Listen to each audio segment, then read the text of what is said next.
Hello once again, draft lovers and enthusiasts. Welcome back to part 2 of this lesson of the Ming Meccant E alPasse. Now we shall be looking at the continuum of this game from the transition with 7 pieces.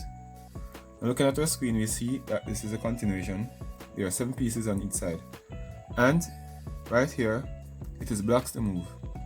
Now we notice if you look at the screen right here, black is occupying, white is occupying rather this pressure point here. So black needs to get rid of this pressure point because white now occupies 2 pressure points on 2 opposite flanks, while black only occupies 1. Well, black occupies 2. But since black has the initiative right here, he needs to strike this piece here and get rid of that tension along his double corner.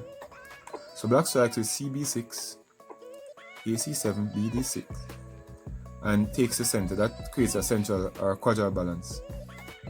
EF2 develops, DE7 forms a striking column.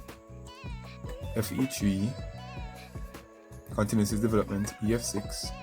Now this is a good technique because it creates a front wall right here, or this is called a face-off technique, right? Face-off on the 3rd rank or tier. Now white continues his development, BC3, and black plays AB6 and creates a full front wall right here. Notice this face-off technique, that's a very good defense. White moves EF4 and creates a face-off of his own along the center. So this is now what they call a face-off in the center, or center block. Notice this extensive Serra zone right here along the 4th tier.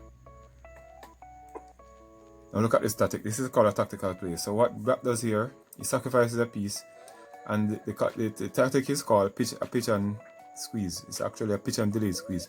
So HG3, FH2, and now he's going to rush right here with D, C5 and regains the piece.